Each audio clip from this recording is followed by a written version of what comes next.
ગોપાલ ઇટાલિયા તોમરસરથી એટલા માટે બીવે છે કે લોકતાંત્રિક આવાજના રાષ્ટ્રીય સંયોજક શ્રી રજનીસિંહ તોમર સાહેબે ગુજરાત રાજ્યમાં સૌ પ્રથમવાર ગોપાલ ઇટાલિયાને એક્સપોઝ કર્યા છે કે એમણે ધારણ કરેલી LLBની ડિગ્રી ખોટી છે.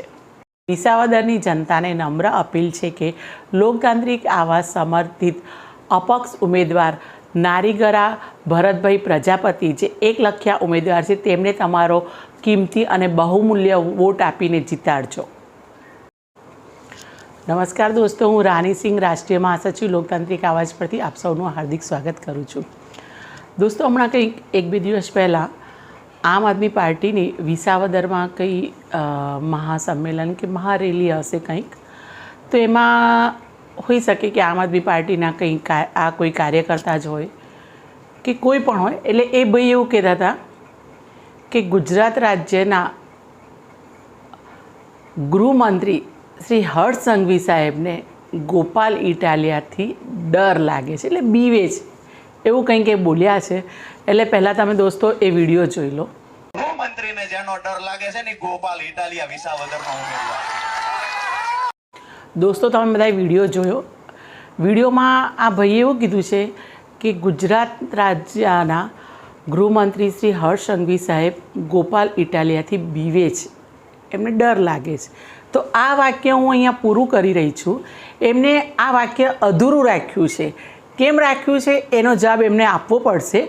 આ વાક્ય એમ છે કે ગોપાલ ઇટાલિયાને લોકતાંત્રિક આવાજના રાષ્ટ્રીય સંયોજક શ્રી રજનીસિંહ તોમર સાહેબથી ડર લાગે છે, બી રહ્યા છે.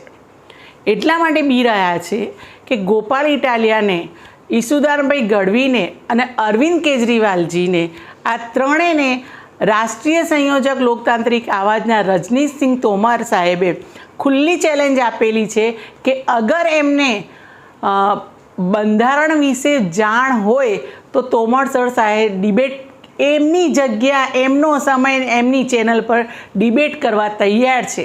પણ ગોપાલભાઈ ઇટાલિયાને ખુદને જ તોમર સર સાહેબથી ડર લાગી રહ્યા છે. કારણ એક તો એમણે જે LLBની ડિગ્રી બતાવી છે એ ખોટી બતાવી છે દોસ્તો.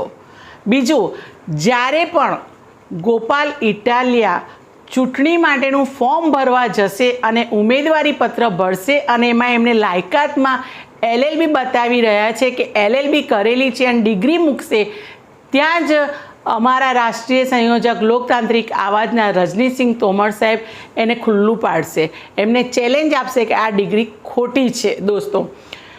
આમ આ વ્યક્તિને બંધારણ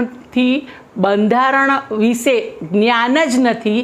એ સાવ ખોટું વિસાવદરની જનતાને ભ્રામક કરી રહ્યા છે કે જેઓ જનતાને બતાવે છે કે મને ઘણું બધું નોલેજ છે, પણ એમના નોલેજનો વિસ્ફોટ કરવા માટે અમે લોકો તૈયાર છે અને બતાવી રહ્યા છે. એક પ્રૂફ સાથે તમને બતાવી રહ્યા છે દોસ્તો.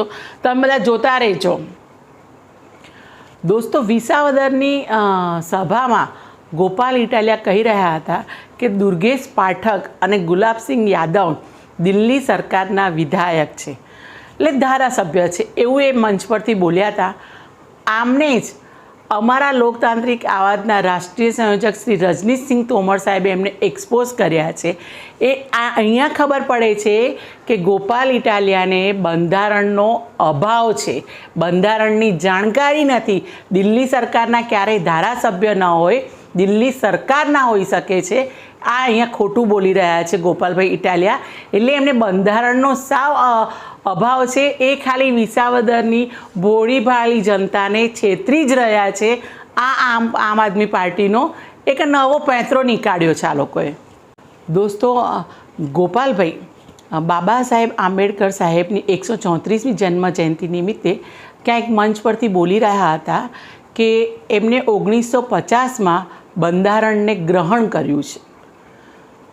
આ વાક્યને લઈને, આ વસ્તુએ સાવ ખોટું બોલી રહ્યા છે, એને પણ એક્સપોઝ લોકતાંત્રિક આવાજના રાષ્ટ્રીય સંયોજક શ્રી રજનીસિંહ તોમર સાહેબે કીધું છે કે 1950માં ગ્રહણ નથી કર્યું.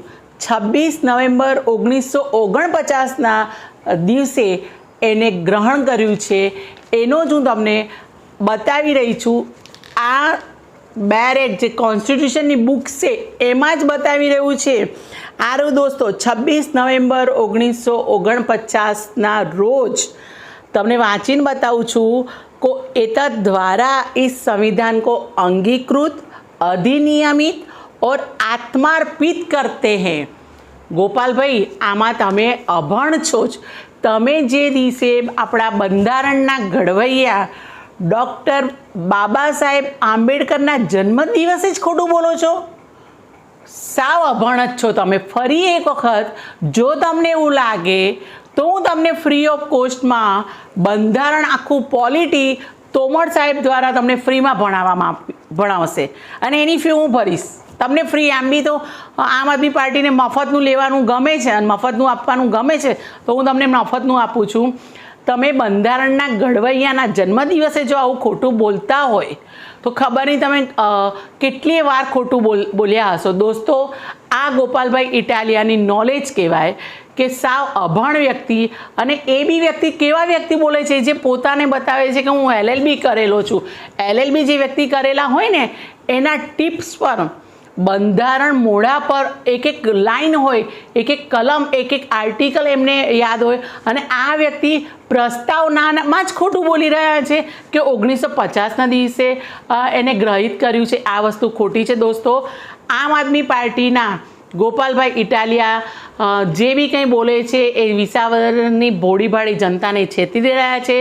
તમે જનતા સાચવજો, અમે તમને સચેત કરતા રહીશું। બસ દોસ્તો હું અહીંયા જ મારું પૂરું કરું। જય હિન્દ, જય જય ગરવી ગુજરાત।